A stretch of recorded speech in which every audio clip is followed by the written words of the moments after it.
अभी भी जो बीजापुर जिला के लेकर कोई प्रेस कॉन्फ्रेंस होते इस समय उस दौरान हमेशा एक चेहरा और एक नाम श्री मुकेश चंद्राकर का रहते हैं। कभी भी पुलिस संबंधित कोई भी विषय है हम लोग प्रेस कॉन्फ्रेंस करते थे। उस दौरान उन्होंने काफी एक एक्टिव रोल में एक सकारात्मक भूमिका में हमेशा हम लोग के बीच में उपस्थित रहते थे। और आज दुर्भाग्य है ये प्रेस कॉन्फ्रेंस उनकी लेकर कार्यक्रम हुआ, उसी के संबंध में हमको करना पड़ रहा। आप सबके माध्यम से मैं जो उनके परिजन को और उनके साथियों उसमें न सिर्फ बीजापुर में पूरा प्रदेश के और प्रदेश के बाहर भी उनका काफी एक पहचान है, उनकी काफी एक फॉलोइंग है। उन सबको जो हम लोग की ओर से संवेदना व्यक्त करते हैं और ये आश्वासन भी देते हैं उनके साथ जो घटनाक्रम हुआ उसका निश्चित रूप से न्याय मिलेगा। इस बात के साथ साथ मैं पुनः उनके परिजन को प्रति संवेदना व्यक्त करते हुए उनके सभी साथियों सभी उनकी चाहने वालों को सबके प्रति संवेदना व्यक्त करते हुए और उनकी आत्मा शांति प्रदाय करे, ईश्वर उनके परिजन को शक्ति प्रदाय करे। इसके साथ साथ जो पूरा घटना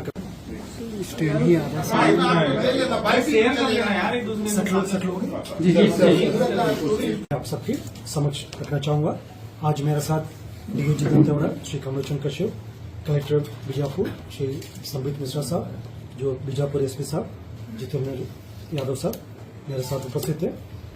और आप सब लोग को विदित है जैसा दिनांक 2 जनवरी को हम सब लोग के बीच में ये जानकारी आए थे श्री मुकेश चंद्राकर 1 तारीख रात से जो अपना घर से निकले हुए थे, उसके बाद में उनके बारे में कोई जानकारी नहीं मिलने पर उनके जो भाई साहब योगेश चंद्राकर का रिपोर्ट के आधार पर पुलिस ने जांच पड़ताल प्रारंभ की गए थे।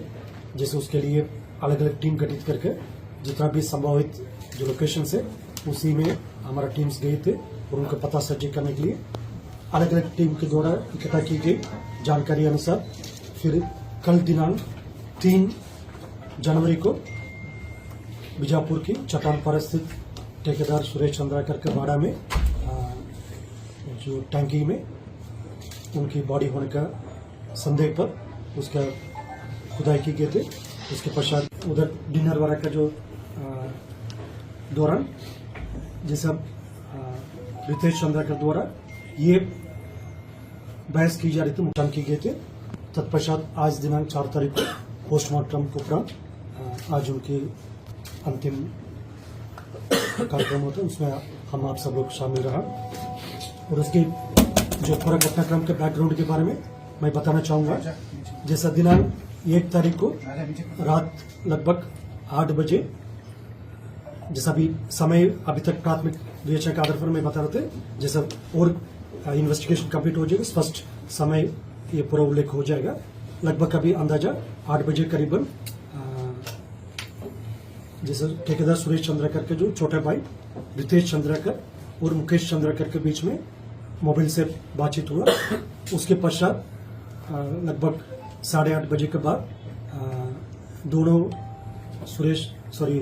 रितेश चंद्राकर और मुकेश चंद्राकर जो बीजापुर चट्टानपारा स्थित ठेकेदार सुरेश चंद्राकर के जो बाड़ा में उन दोनों का मुलाकात हुई थी। और उस परिसर में पूर्व से जो सुरेश चंद्राकर का जो सुपरवाइजर का मैं क्रमवार आपके समक्ष मैंने रखा है, उसमें घटना जो स्पॉट में 2 आरोपी है जो रितेश चंद्राकर और उनके जो सुपरवाइजर महेंद्र रामटेके वो उपस्थित रहा। उन्होंने वार किया और जैसा इसका साक्षी और छुपाने के लिए जो उस परिसर का जो टैंकी के ऊपर प्लास्टिंग करना ये सब काम दिनेश चंद्राकर द्वारा की गई थे। और जैसा अन्य भी जो कॉन्स्पिरेसी एंगल है और जो किस कारण से मतलब इस टाइप का घटना को अंजाम दी गई थी उसका मोटिव है, ये सब में जो अन्य आरोपी जो सुरेश चंद्राकर उसका भूमिका उसको लेकर उन्हें भी गिरफ्तार करके पुलिस द्वारा आगे कार्रवाई की जाएगी। इसके अलावा और भी कोई डायरेक्टली और इनडायरेक्टली इस अपराध में इन लोगों का सहयोग किया, मिसिंग रिपोर्ट दर्ज करके विवेचना शुरू किया था, सबका कॉल डिटेल्स निकलना प्रारंभ किए थे। तब पता चला जो रितेश चंद्राकर का जो दिल्ली में लोकेशन थे और बाकी जैसा अन्य जितना भी जो संदिग्ध सबका लोकेशन लेकर अब तक कुल 3 लोग को पुलिस ने हिरासत में लिए थे। रितेश चंद्राकर का गिरफ्तार के लिए जो पार्टी दिल्ली रवाना करते। इस दौरान कल रात को रायपुर एयरपोर्ट में जो रितेश चंद्राकर द्वारा दिल्ली से वापस रायपुर आने का सूचना मिला था, एयरपोर्ट में उनका जो हमारा टीम द्वारा गिरफ्तार किए गए थे। और उनके जो बड़े भाई जो दिनेश चंद्राकर और जो उनके सुपरवाइजर महेंद्र रामटेके, इन तीनों का भी पुलिस ने गिरफ्तार करके भी पूछताछ की जा रही थी। और घटना में उपयोग किए गए थे जो आयरन रॉड और जो मोबाइल फोन, अन्य जितना भी साक्षी है उसका कलेक्शन करने का भी, उसका स्पॉट इंस्पेक्शन, ये सब कार्रवाई भी जारी है।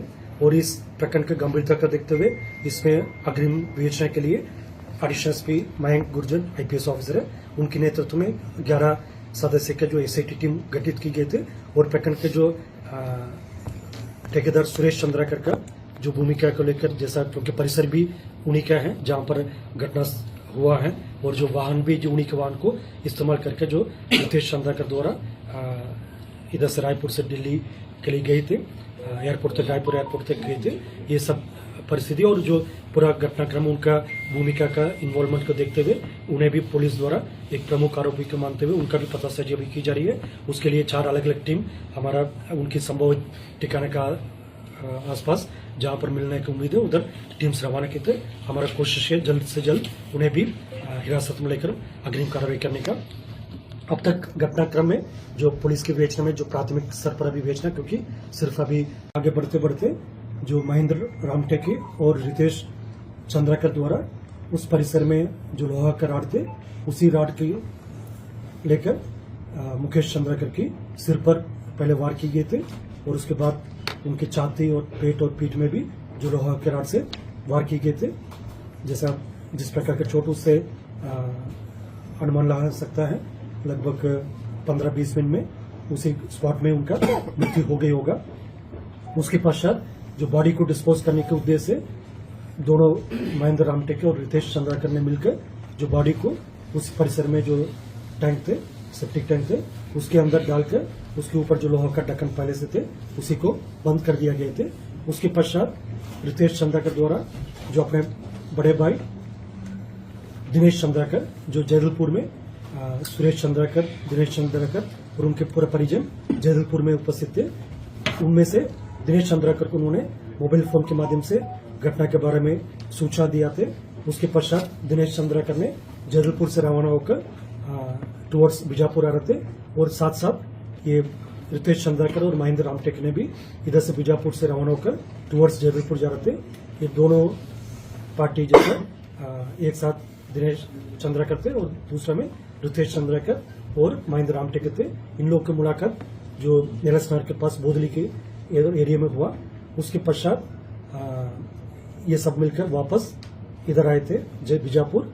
बीजापुर आने के बाद अगले दिन सुबेरे यानी 2 तारीख के सुबेरे रितेश चंद्राकर द्वारा ठेकेदार सुरेश चंद्राकर की जो गाड़ी को लेकर इधर से जैदलपुर कोंडागांव होकर रायपुर एयरपोर्ट पहुंचा।